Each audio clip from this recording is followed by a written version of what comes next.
The X Zone Radio Show with Rob McConnell is largely an opinion talk show. All opinions, comments, or statements of fact expressed by Rob McConnell's guests are strictly their own and are not to be construed as those of the X Zone Radio Show or endorsed in any manner by Rob McConnell, rel-mar McConnell Media Company, the X Zone Broadcast Network, its affiliated networks, stations, employees, or advertisers.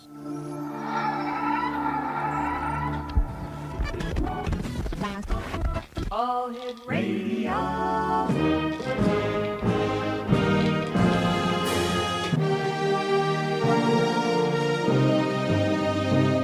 Welcome to the X Zone, a place where fact is fiction and fiction is reality.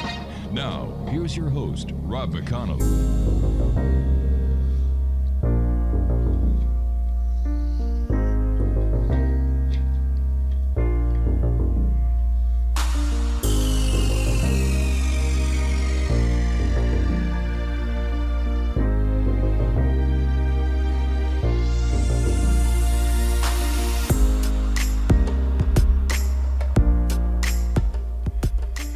Good evening, one and all, and welcome to the X Zone. I am Rob McConnell, and for the next 4 hours, I am your host. I am your guide as together we cross the time-space continuum to this place that I call the X Zone.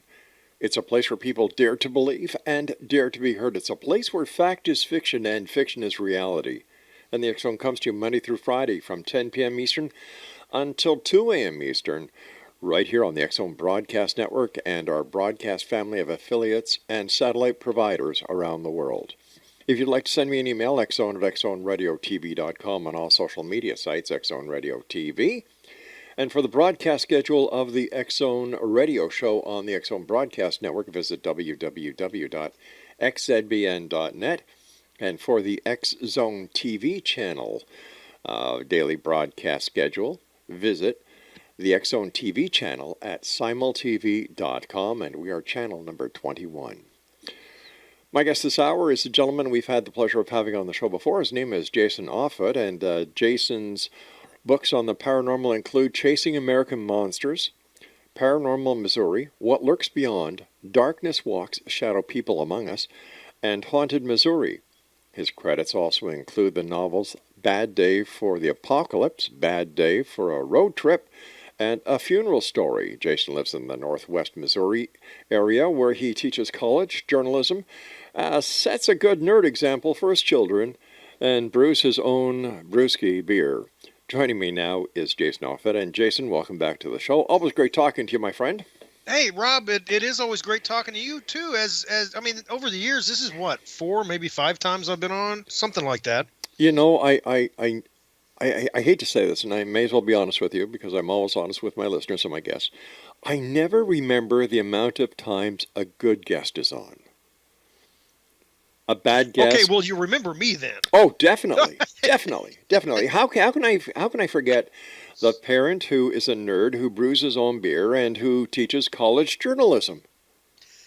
Right, there's probably not many with that entire combination. So yeah, thank you. It's always great talking to you. What's new with you? Just finals week, and I've got 2 more finals left, and then I have summer vacation until August. So that really kind of beats, back when I was a print journalist and got 2 weeks vacation a year, and I couldn't take them one after the other. So. Yeah, it sounds like radio a lot. You just take them when you can, and you can't be fussy about it. Right. How did you get interested in the paranormal? Because, since you were on last time, we have a lot of new affiliates around the world, and I'd like them to get to know Jason Offutt. So where did the interest in the paranormal come from? Well, there are a couple of things that happened. One had to do with Bigfoot. I think we had talked about this last time. Yeah. When I was a child, I don't know, 6, 7, something like that. There were Bigfoot reports in the newspaper in my home state. So, it can't be in the newspaper unless it's true, right? And okay. So, well, at least maybe in the early 70s. So yeah, I was absolutely fascinated that here was this supposedly mythological creature in my home state being reported in the newspaper. So I mean, for monsters at least, that really got my attention up. But for the paranormal in general, the house that I grew up in had been a schoolhouse out in the country, Right. and it was about 120 years old when I lived there. So it's at least approximately 600 years old right now. But it was. It had been converted to a 3-room or 3-bedroom home, and one afternoon I left my room. I was maybe 9 or 10 years old. I walked out of my bedroom, walked into the hallway where my dad had lined it with bookshelves. Right. We were a family of readers, and I went in there to get a book, and there was a little boy standing there staring at me. He had brown hair parted on one side, was wearing a blue flannel shirt and blue jeans, and I could see the bookshelf through him. And I stood there. I have no idea how long it was. It could have been, 30 seconds. It could have been, 2 days, but it was probably more like 5 or 6 seconds. I was just standing there in shock, and then in shock, and the little boy blinked, and that broke, my shock. And I turned around and went in my bedroom and shut the door. And I didn't say a word about it to anybody for 30 years. But yeah, at that point, I'm like, there's something out there that science doesn't have an answer to yet, and I kind of want to find out what it is. So what have you found out so far? That we're never going to find out what it is. Okay. Yeah, you know what? I've noticed. Now, I've been doing this show now for 30 years, and people think that I'm a skeptic because I ask sometimes very hard-hitting questions. But the truth is that I want to believe, but in order to believe, I have to have proof. I have to know for a fact it's real. And when they say, well, why do you do your show if you don't believe? Well, it's very simple. I know the truth is out there. And by me doing my show every night, Monday through Friday, I am going to come across the answer. And once I come across the answer, I will believe and I can share it with my listeners. And that's why I research and write my books. Exactly. Yeah. Because I agree with you wholeheartedly on this. I'm a skeptic as well. Using the classic definition of skeptic, I want evidence. I want evidence. There are things out there that me personally, I'm convinced exist, but right. We don't have psychic. We don't have scientific evidence, so I can't say to anybody, yes, this exists. Right. I can just and even with the apparition of the little boy, all I can say is, this is what I saw when I was a kid. Was it a ghost? I have no idea what it was, but this is what 9 or 10-year-old Jason saw. Over the years, you've been in the media, you've been in print media, you teach journalism. How has the internet changed the world of journalism? Oh, the world of journalism in general, it's frankly, you'd think with this amazing communication tool that we have that we're talking through right now, that it would change everything for the better. We can get the information to more people quicker, and it would be better. But what we've gotten, and I've every year, my department at the university meets with professionals in the field because we want to keep it as up to date on what's happening in the professions we're teaching our students to be part of. And in the past few years, what they've told me has angered and disappointed me, and that's, we can be right later. We have to be first. If there's a mistake with what we're reporting, we'll fix it some other time, but we have to beat everyone to the punch. And that just goes against everything that I've believed in all my journalistic career. You got to be right first. Well, unless you're CNN, that is. A lot of other, or the National Enquirer. Well, every once in a while they're right.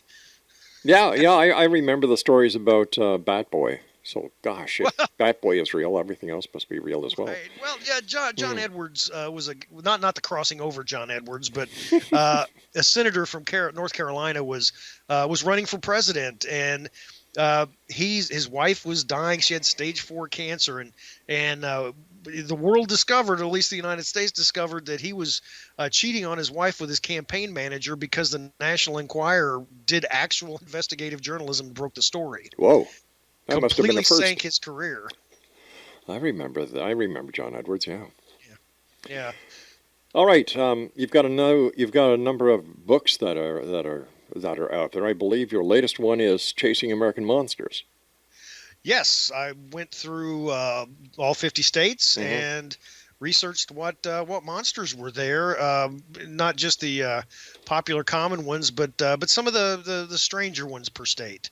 All right, you and I have to take our commercial break well, we should take it now then, Craig. I don't want to interrupt our guest when we start talking about Chasing American Monsters. And Exonation, my guest this hour is Jason Offutt. His website is www.jasonoffutt.com. And as I said before, he is the author of Chasing American Monsters, Paranormal Missouri, What Lurks Beyond, Darkness Walks, Shadow People Among Us, and Haunted Missouri. He also has included novels in his credits, Bad Day for the Apocalypse, Bad Day for a Road Trip, and A Funeral Story. Once again, www.jasonoffutt.com. That's JASONOFFUTT.com. And Jason and I will be back on the other side of this commercial break as we continue here in the X Zone from our broadcast center and studios in Hamilton, Ontario, Canada. My name is Rob McConnell. Don't go away.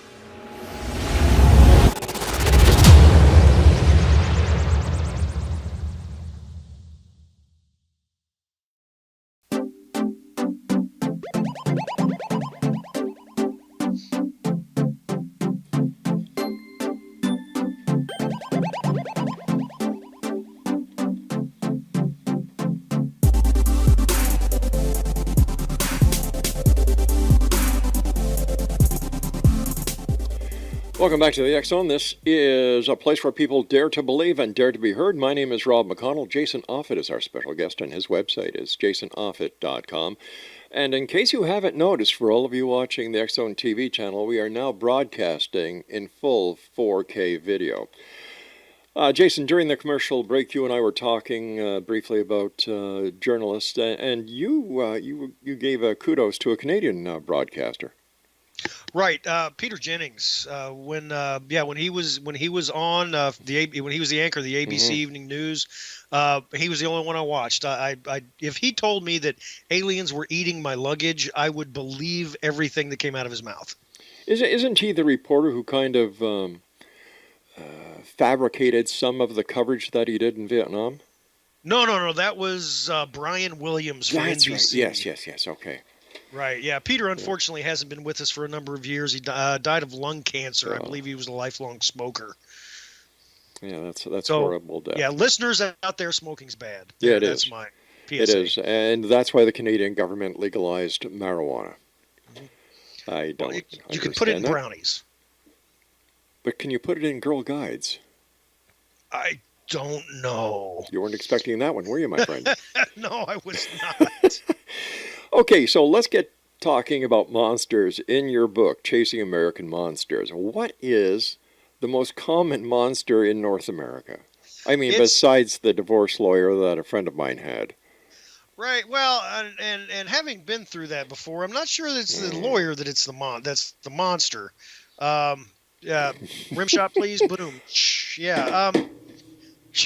Thank you. You're welcome. The most common is by far Bigfoot. Really? Bigfoot. And, it might be the most common monster in the world. We just recently from the Indian Army saw, the Asian, one of the Asian versions of Bigfoot. They found footprints of what they're saying is from a Yeti. Yeah, the Bigfoot is seen all over the planet. We've got not just in North America, South America, Central America, Australia, Africa, Asia, and in Europe as well, they have their own version of a Bigfoot, and they have legends, dating back centuries upon centuries. Mm-hmm. So, to me, that's got to be something there. I just, really want a body. It seems as if wherever there is civilization, there's a Bigfoot. Right, and yeah, that and dragons as well. And you'd think that they would come up with something different. There are a lot of different monsters out there, but those two specifically are common with every culture in the world. Yes.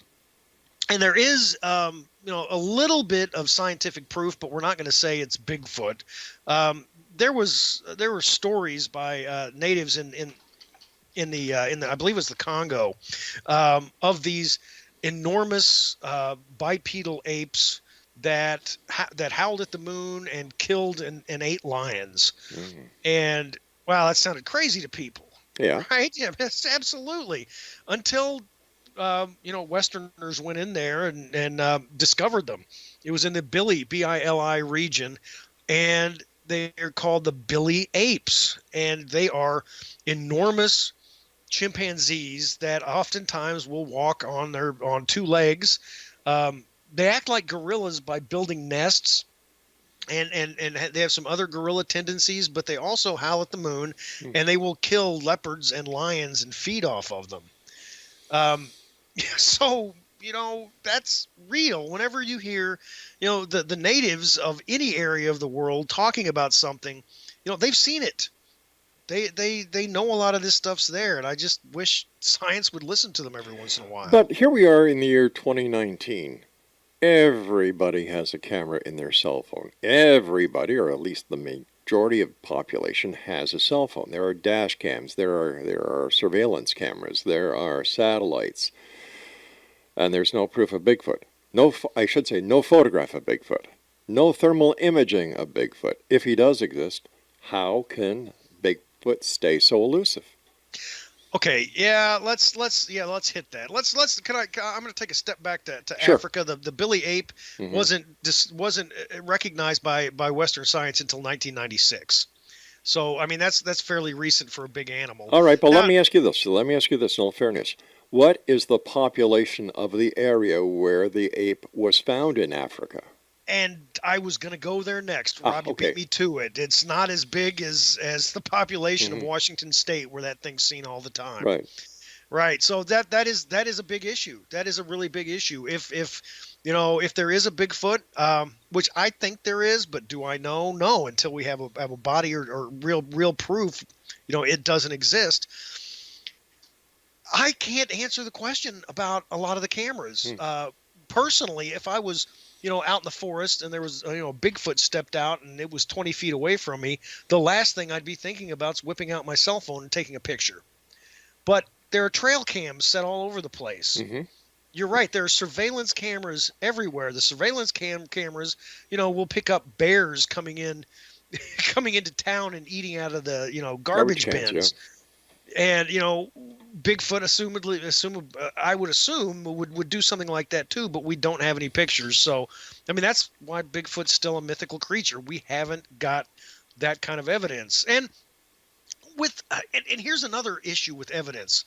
There are a number of people, some scientists and academics, who have gotten their hands on alleged Bigfoot DNA. And when it's tested, it's deemed to be human DNA, although there's some anomalies that aren't normal with humans, but it kind of fits within the entire range.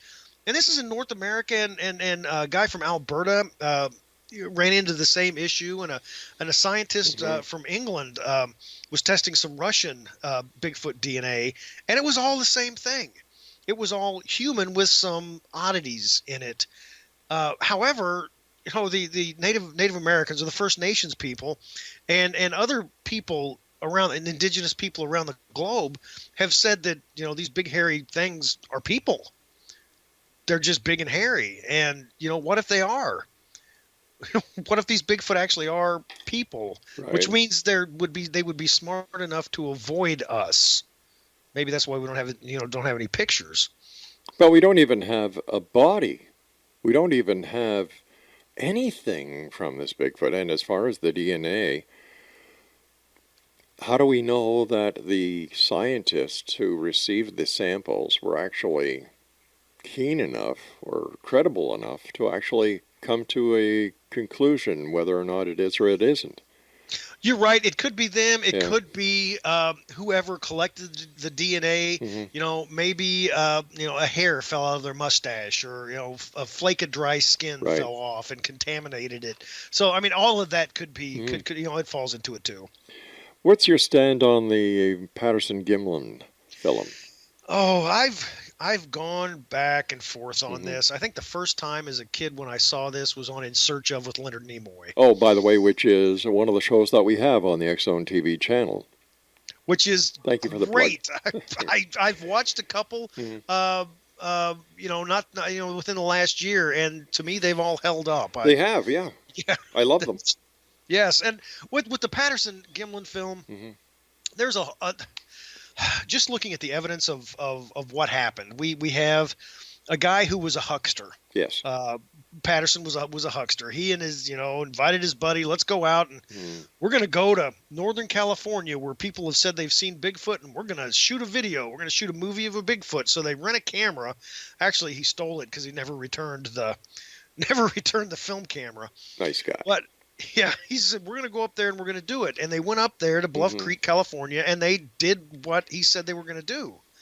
Now, the odds in that actually happening, especially given his history of being a huckster, are, astronomical. I would discount it just from that.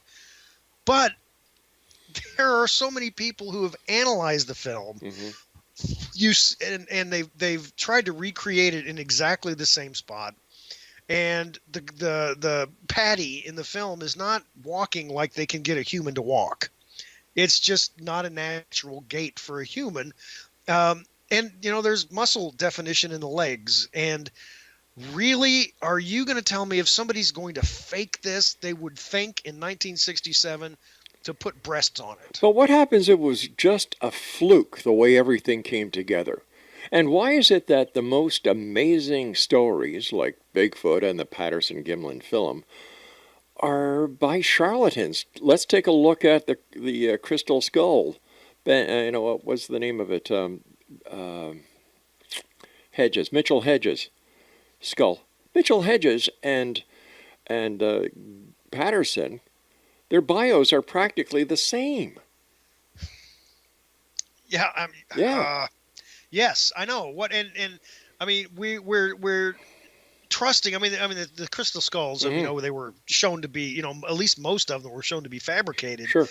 And the Patterson Gimlin film very possibly could be, but I mean, a couple of things. Again, the muscle definition, the breasts. I mean, it really doesn't seem likely that they would have created that. And could they have created that? Well, let's continue this on the other side of this news break. X Zone Nation. Our guest this hour is Jason Offutt, and he's the author of Chasing American Monsters, Paranormal Missouri, What Lurks Beyond, Darkness Walks, Shadow People Among Us, and Haunted Missouri, just to name a few. And if you'd like to find out more about Jason, visit his website, jasonoffutt.com. I'm Rob McConnell. This is the X Zone, and I will return after this break with Jason. Don't go away.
Jason Offutt is our guest this hour, www.jasonoffutt.com. And Jason, do you think if somebody besides Patterson had taken that that film, 16 millimeter film up at Bluff Creek, do you think that the controversy would have been as strong and the conspiracy theory behind it being a hoax would have been as prevalent as it is today?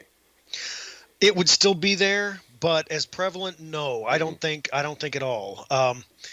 And I think it's really, some current people have also helped make, the Patterson-Gimlin film look worse.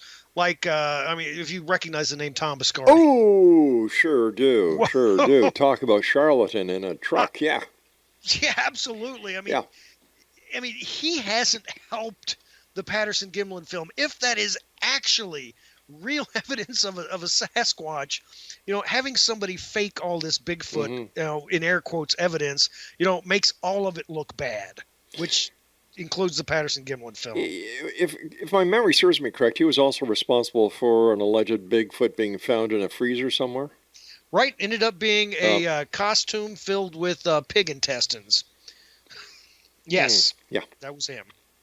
So you see, I can't blame the public for being leery and suspicious when claims are being made by members of the paranormal community. Let's look at the alien mummy that was, shown in Mexico that was found to be from a native, what was it, a North American native or an American native baby, for goodness sake. And right. Then you've got the stuff about Roswell, you've got the crashes, you've got the Loch Ness Monster, you've got the lake monsters of Canada, the United States. All of these claims are being made, and what the public is getting to see are hoaxes.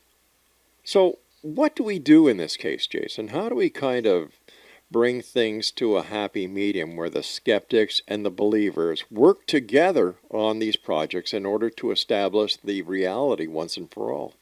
Well, yeah, this is not going to happen, but finding these paranormal answers needs to be, a branch of science, because until we get scientists in there really just digging into it, nobody's going to believe anything.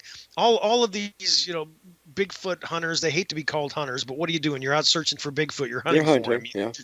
Yeah, you're a hunter. They're just average guys out in the woods on a weekend. It's the same with ghost hunters. They're just, plumbers and accountants and teachers just, walking through haunted houses on the weekend and calling themselves a ghost hunter. We have to have science in heavily involved, and they have to actually produce something.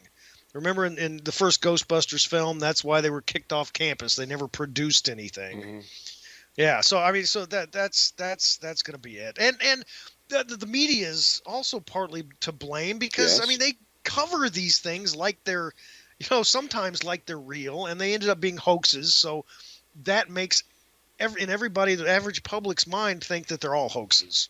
Yeah, but you know as well as I do that in the media, in the majority of the media, I should say, if it don't bleed, it don't lead. Sensationalism sells.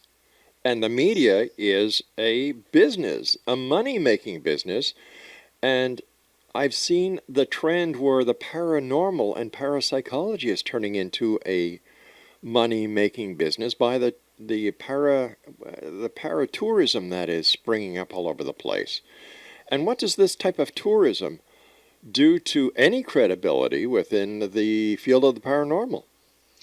Yeah, that's a great question. I mean, if people actually show up to these places and things happen, maybe that's some credibility. But generally, it's turning the Stanley Hotel into Disneyland.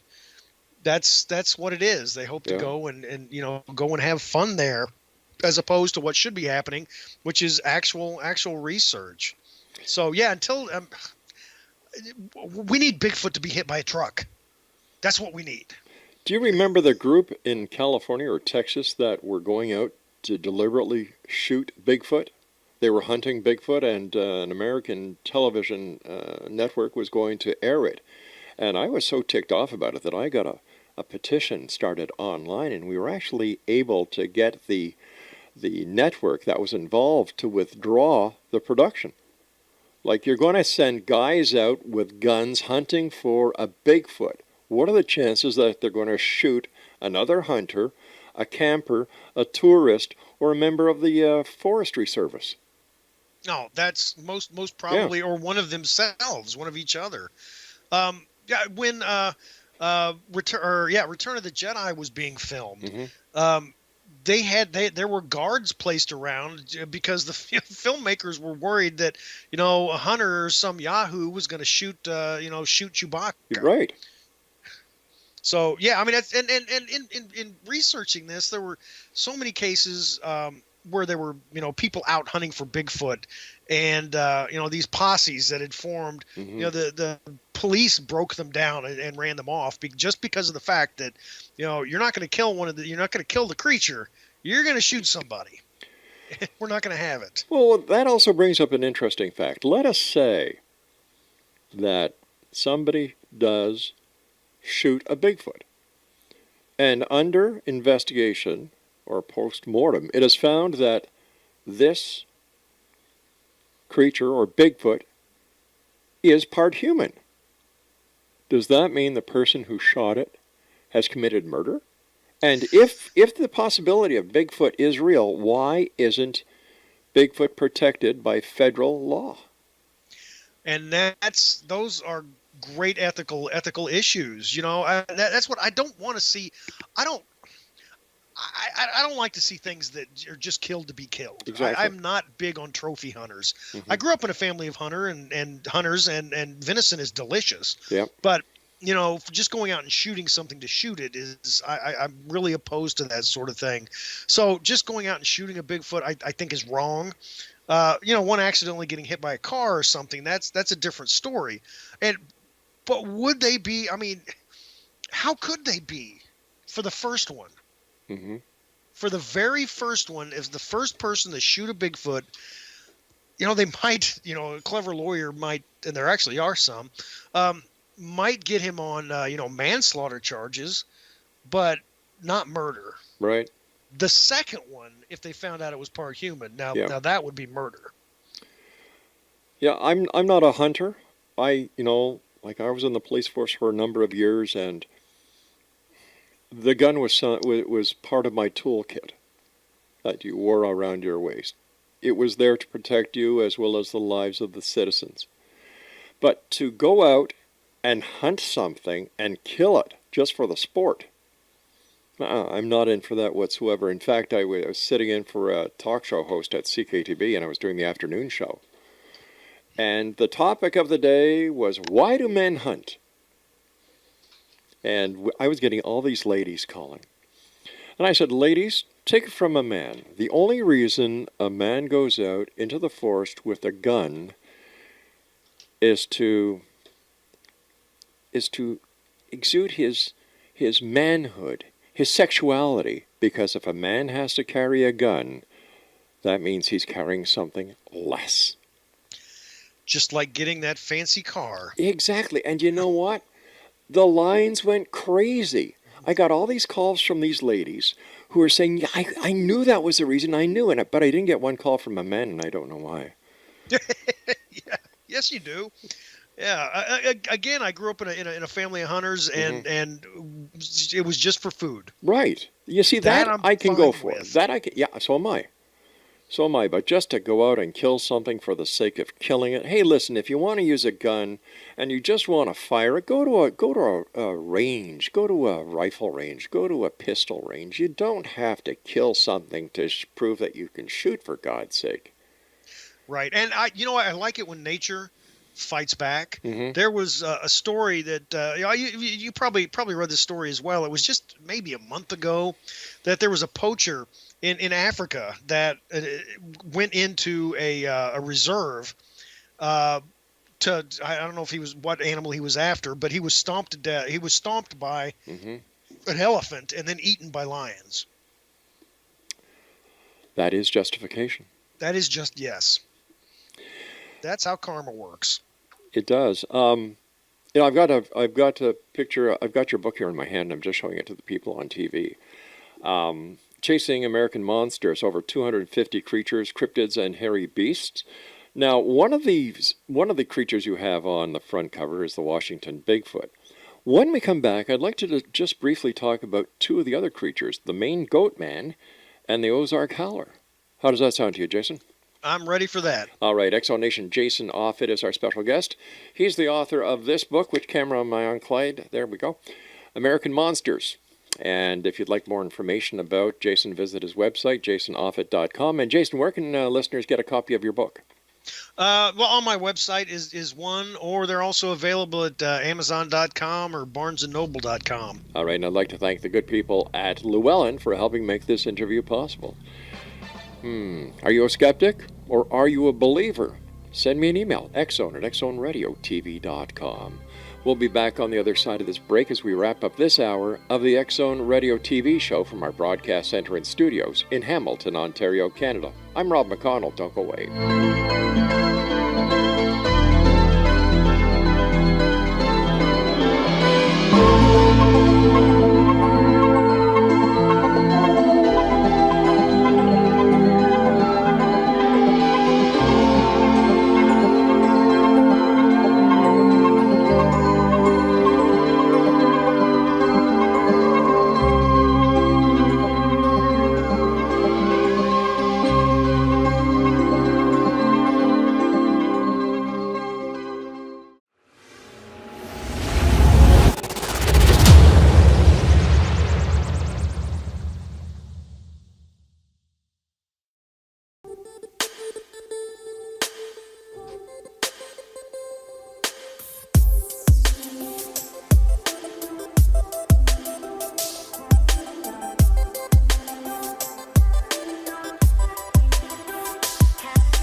All right, here's the book. I've got it aimed at the right camera. Does the camera have it aimed at me? Yes, there we are.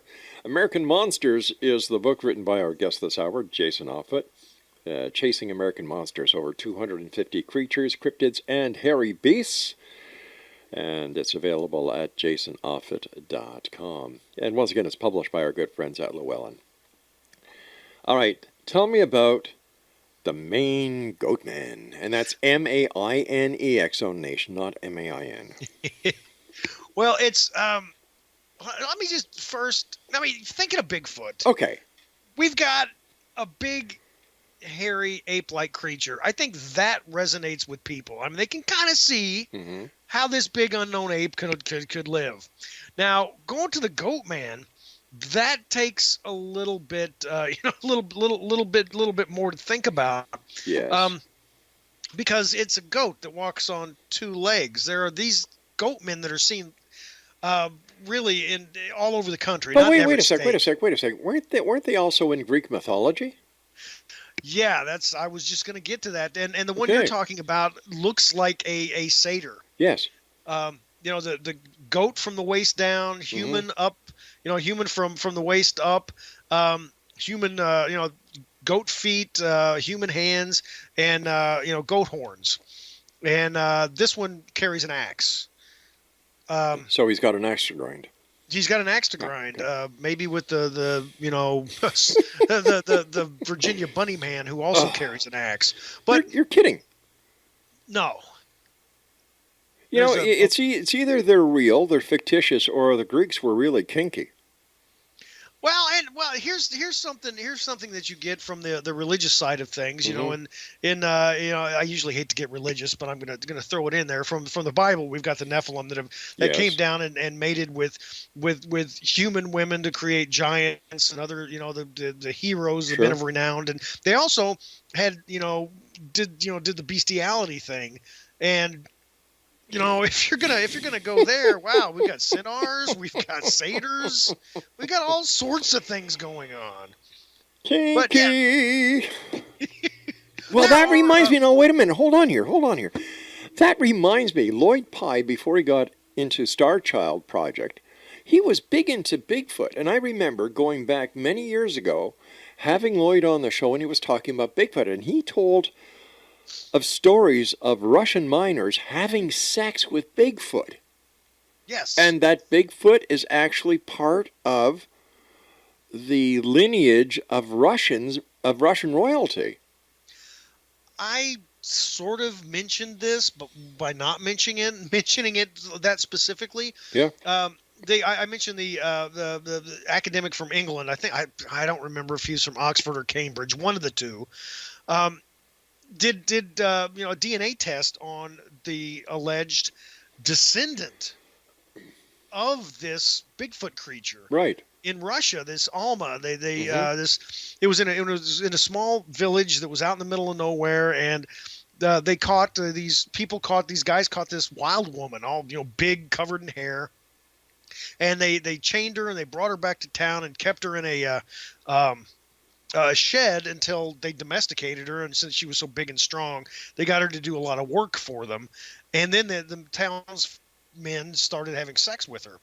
And she produced a number of offspring, and the offspring had kind of a Neanderthal look with the protruding brow and the sloping forehead, and but they were they could talk, they were articulate.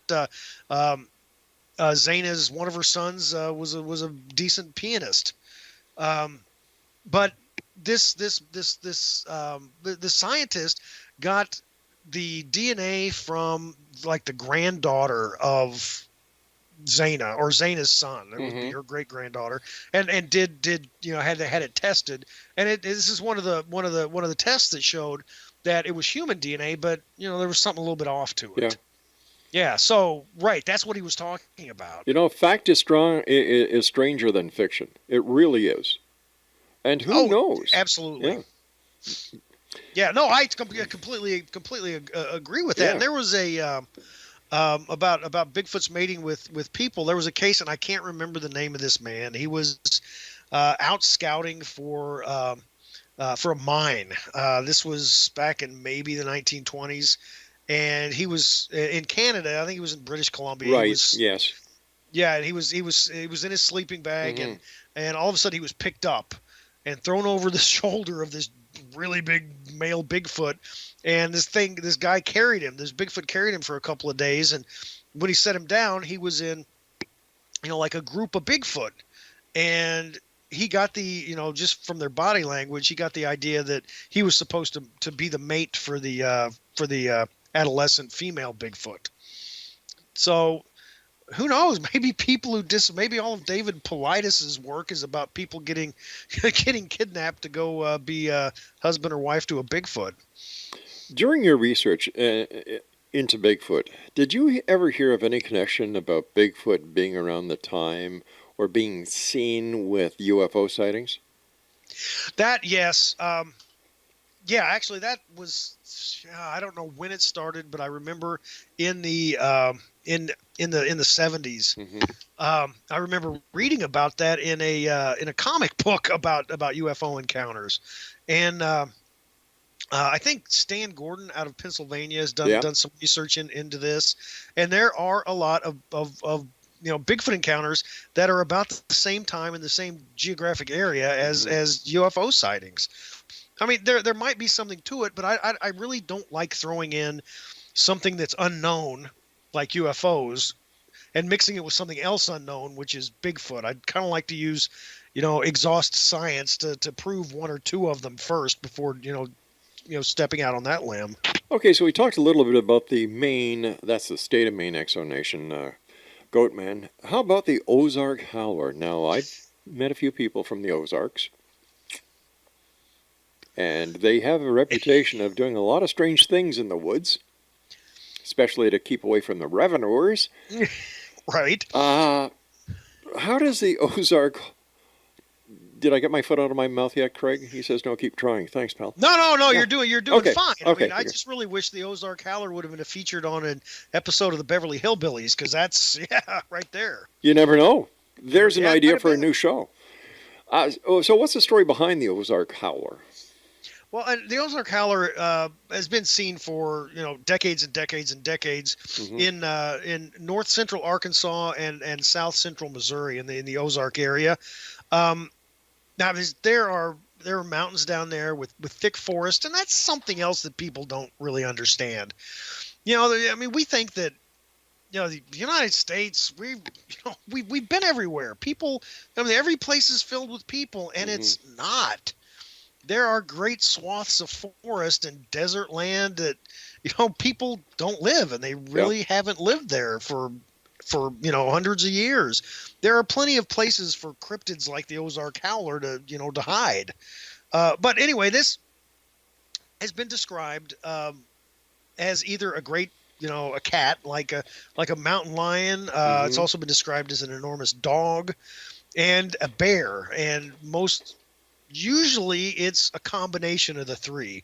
It's a great dog-like bear with cat features, and it has red eyes that glow, and it's about 4 or 5 feet tall at the shoulders, and some of the witnesses say that it's got horns as well.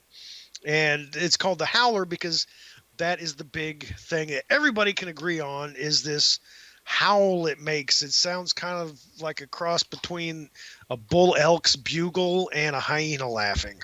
So there we have those sex games again. There you go. Well, you never can tell what people are doing in the woods. You're right about that. Yeah, well, I guess if humans can cross-dress, animals can cross-mate.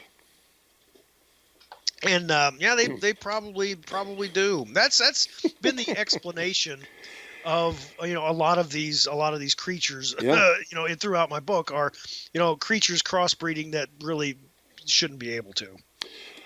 Listen, I want to thank you so much for coming on the show. It's always a great pleasure talking to you. We've got about a minute left. I'd like you to, this is your minute to tell the X-Zone Nation around the world about your take on monsters. I don't get to sing a selection from West Side Story? If you'd like, go right ahead. No, thank you. Sorry I brought that up. Oh, come on. You're not going to sing? No, I can't sing. Tap dance? It's awful. I can tap dance, all right, which is great radio. No, with monsters, we've always had monsters from our early time. When we were Cro-Magnons and Neanderthals, we had cave bears. I mean, we had real monsters to deal with. But when civilization cropped up and we were relatively safe, except for from each other, we made up monsters. We made up the satyrs and the centaurs and the snallygasters and things of that nature, the Ozark howlers, because as humans we need monsters. We need things to explain mysteries that we cannot explain. And if you see a human-like footprint that's as big as Shaquille O'Neal's out in the woods during the winter, what else is it? That is true. Yeah. That is true. Well, Jason, you and I have to say so long for tonight. Thank you so much for joining us. Always a great pleasure. Don't be a stranger. And X-Zone Nation, if you'd like to find out more about Jason, or if you'd like to buy your very own copy of Chasing American Monsters, visit www.jasonoffutt.com. Jason and I will be back. Well, Jason's not going to be with us. I will be back on the other side as we continue here in the X-Zone from our broadcast center and studios in Hamilton, Ontario, Canada. Once again, to find out more about Jason, visit www.jasonoffutt.com.